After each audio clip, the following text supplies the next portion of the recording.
ഭയങ്കര സമാധാനമുള്ള നാടില്ലോ, ആരെയും കാണില്ലല്ലോ. ഇന്നാട്ടിനും കുറെ നല്ല ആളുകളെ കിട്ടിയാൽ മതിയാണ്. എനിക്ക് കുറെ ഷേട്ട ആളുകളെ കിട്ടിയെന്നല്ല.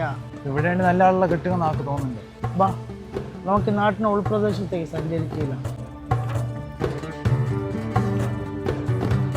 നോക്ക്, അതും ഒരു മനുഷ്യനുണ്ട് എന്തിനെ. പള്ളിക്കടലും എന്തിനെ നല്ല മനുഷ്യനായിരിക്കും. സ്വർഗത്തേക്കുള്ള ആളായിപ്പോ. അന്ന ജമ്മം കയറി ഇത്രയും കാലം പള്ളിക്ക് പോണ്ട വേണ്ടി തിരിവ് ഞാൻ വിട്ടാഞ്ഞു. ഇനി ഞാൻ തൂറുക്കും ഉറപ്പ്. നരകത്തേക്കുള്ള ബ്രാ ആയിപ്പോയി. ഇനി ഞാൻ വിടാ. ഏത് നിൽക്കുവാനില്ലേ, മീനെ തൂക്കിക്കോ. ബാ, എത്ര വട്ടം ചൊല്ലി ബേദി ഇങ്ങനെ അണച്ചു കേട്ടാന്ന് നിങ്ങളുടെ ഇടത്തേക്ക് കൊണ്ടേ നിങ്ങളെ ഇടം ഒന്നുമില്ല. ഇത് ഞങ്ങ ബാപ്പാരെ കാലത്ത് നിങ്ങൾ പിന്നത്തെ നിങ്ങളൊക്കെ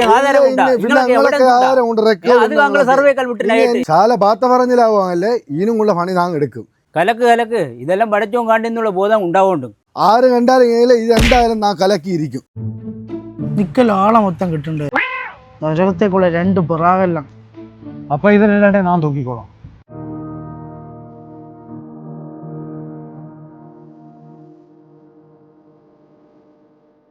ഒരാളുണ്ട് കരയുണ്ടല്ലോ.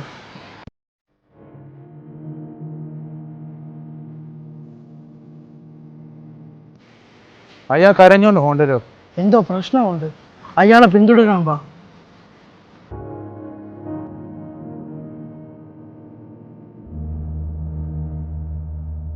അപ്പാ മോനെ ചികിത്സക്കുള്ള പൈസ റെഡിയായ? ഇല്ലാപ്പാ, ആരും സഹായിക്കാൻ തയ്യാറാവാൻ. നിന്ന് പറയുക റബ്ബേ, ആരോഗ്യമൊന്നുമില്ല, പൈസയൊന്നുമില്ല, എൻ്റെ പരീക്ഷണം. അങ്ങനെയും പറയാപ്പാ, ഇതെല്ലാം ഒരു പരീക്ഷണം. അടച്ചവനെ ഇഷ്ടപ്പെട്ട ആളുകളാ കൂടുതൽ പരീക്ഷിപ്പാം. ഇങ്ങനത്തെ ആളെ ഉള്ളതുകൊണ്ടാണ് ഈ നാട് നശിക്കാത്തത്. ഇന്നാട്ടുണ്ട് സ്വർഗത്തേക്കുള്ള ഒരാളങ്ങനെ കിട്ടിയില്ല. സന്തോഷമായിപ്പോ നമുക്ക്. നോഫുവോ പിന്നെ അതില്ലേ, ഇന്നാട്ടിൻ്റെ നല്ല തേങ്ങാച്ചോറും മുളകാൻ കിട്ടുന്നുണ്ട്. കഴിക്കാൻ പോണ്ടിയാ. നമുക്ക് ഭൂമിയുടെ ഒരു സാധനം തിന്നണമെന്നാണ് നിർദ്ദേശമുള്ളത്.